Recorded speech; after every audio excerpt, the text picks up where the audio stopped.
We from Group 5 will present the result of our discussion. First, background. Adverbial clause are a group of words that function as adverb in sentence, providing additional information about verb, adjective, or other adverb. This clause is of a subject and a predicate, so move to the category of dependent clause, not stand alone without the main clause or independent clause. Jadi, klausa ini berfungsi sebagai kata keterangan dalam kalimat yang memberikan informasi tambahan mengenai kata kerja, kata sifat, atau kata keterangan lainnya. Klausa ini terdiri dari subjek dan predikat sehingga termasuk dalam kategori dependent clause yang tidak dapat berdiri sendiri tanpa klausa utama. Baik, kemudian saya akan menjelaskan tentang pengertian adverbial clause. Adverbial clause ini adalah klausa yang berfungsi sebagai kata keterangan, memberikan informasi tambahan mengenai kata kerja, kata sifat, maupun kata keterangan lain dalam kalimat utama. Di mana adverbial clause ini memiliki beberapa contoh, diantaranya ada adverbial clause of place. Klausa ini memberikan keterangan tempat yang ditandai dengan kata where and anywhere. Contoh, she lives where her parents live. Anywhere we go, I like it. Kemudian ada adverbial clause of contrast, di mana klausa ini memberikan keterangan kontras yang ditandai dengan kata although and even though. Contohnya, though she doesn't enjoy her job, she work hard. Dan yang berikutnya ada adverbial clause of reason. Klausa ini memberikan keterangan alasan yang ditandai dengan kata because. Contoh, because I live in library. Mari kita bahas lebih detail mengenai adverbial clause. Jadi saya akan menjelaskan tentang beberapa tipe dari adverbial clause. Di antaranya ada adverbial clause condition, adverbial clause place, and adverbial clause time. Yang pertama ada clause adverbial condition.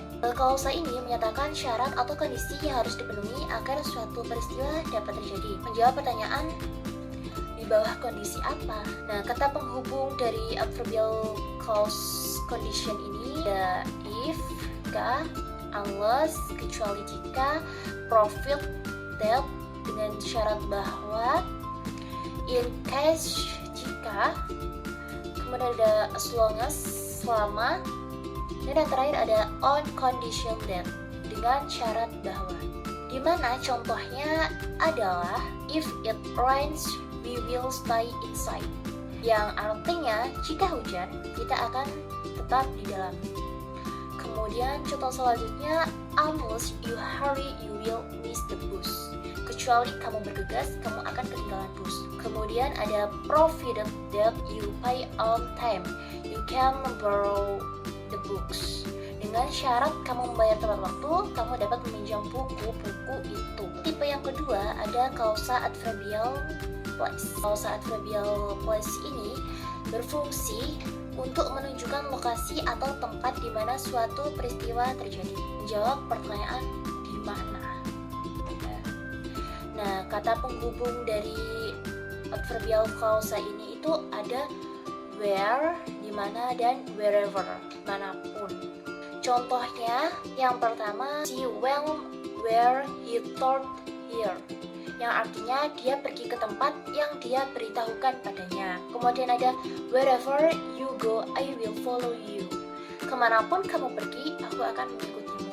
Untuk tipe yang ketiga ada adverbial clause, di mana klausa ini berfungsi untuk memberikan informasi tentang kapan suatu peristiwa terjadi. Menjawab pertanyaan kapan. Di mana penghubung dari adverbial clause ini diantaranya ada where, jika, well sementara, before sebelum, after setelah, since sejak, until or till sampai, as soon as segera setelah, whenever kapanpun. Nah, untuk contohnya dari adverbial tense ini diantaranya yang pertama ada I will call you when I arrive. Aku akan menelponmu ketika aku tiba. Contoh yang kedua, well she was reading, he was watching TV.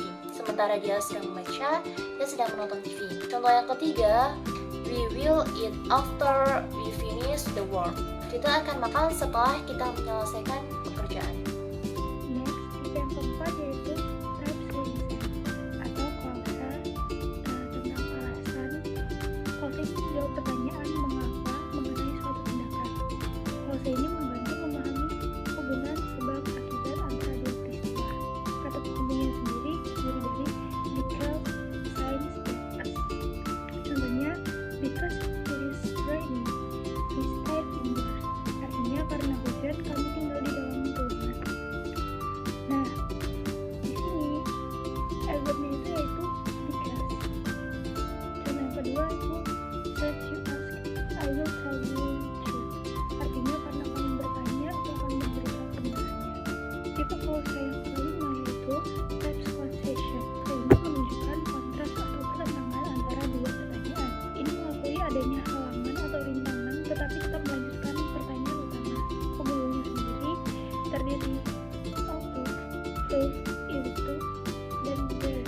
Contohnya adalah yang pertama, although it was raining, we were for a walk. Artinya meskipun hujan, kami tetap berjalan-jalan.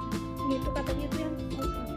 Selanjutnya even though he is rich, he is not happy. Artinya meskipun dia kaya, dia tidak bahagia. Yang ketiga, there is some people prefer tea, others prefer coffee. Artinya sementara beberapa orang lebih suka teh, yang lain lebih suka kopi. Tipe yang keenam adalah type purpose. Nah, klausa ini menjawab pertanyaan untuk apa mengenai suatu tindakan. Kata penghubungnya sendiri itu ada so that in other that sendiri itu kata yang lebih sopan dari so that-nya. He studied hard so that he could pass the exam. Artinya dia belajar dengan giat agar bisa lulus ujian. Kedua, she whispered in order that no one would hear her. Artinya dia berbisik agar tidak ada yang mendengarnya. Next, types comparison atau klausa perbandingan. Nah, types comparison ini berfungsi untuk membandingkan dua hal. Hal yang dibandingkan bisa berupa yang pertama yaitu sifat, seperti contoh, lebih cepat, lebih tinggi, lebih pintar. Yang kedua yaitu jumlah. Contohnya, lebih banyak, lebih sedikit. Yang ketiga yaitu cara. Contohnya, misal, sama cepatnya, lebih baik caranya. Nah, types comparison ini mempunyai dua kata penghubung, yaitu daripada atau than, dan sebagai atau as. Contoh dalam types comparison ini yang pertama yaitu she sings better than I do. Nah, kalimat than ini termasuk types comparison-nya yang artinya dia bernyanyi lebih baik daripada aku. Nah, kalimat daripada ini termasuk comparison-nya. Yang kedua yaitu he is as tall as his father yang artinya dia sama tinggi dengan ayahnya. Nah, kalimat sama dan dengan ini termasuk types comparison-nya. Types manner yang artinya cara. Nah, types manner ini menjelaskan bagaimana suatu tindakan dilakukan. Nah, di adverbial clause yang types manner ini mempunyai dua kata penghubung, yaitu as if dan just as, yang artinya seolah-olah dan sama seperti. Di sini saya mempunyai dua contoh types manner. Yang pertama yaitu he acted as if he were a king. Nah, kalimat as if ini termasuk types manner-nya, yang artinya dia bertingkah seolah-olah dia seorang raja. Nah, seolah-olah inilah yang termasuk types manner-nya. Lanjut, contoh kedua yaitu she danced just as her mother did. Nah, just as ini termasuk types manner-nya, yang artinya dia menari persis seperti ibunya. Nah, kata persis seperti itu termasuk types manner-nya. Types result yang artinya hasil. Types result ini menunjukkan hasil dari suatu tindakan atau situasi. types result ini mempunyai dua kata penghubung, yaitu so that dan such that, yang artinya jadi, itu, atau seperti itu. Nah, di sini saya mempunyai dua contoh. He was so tired that he fell asleep immediately. Nah, kata so dan that termasuk types resultnya, yang artinya dia sangat lelah sehingga dia langsung tertidur. Nah, kata sangat dan sehingga ini termasuk types resultnya. Contoh yang kedua yaitu it was such a beautiful day that we decided to go for a picnic. Nah, kata such dan that termasuk types resultnya, yang artinya hari itu begitu indah sehingga kami memutuskan untuk pergi ke piknik. Kata begitu dan dalam adverbial clause types result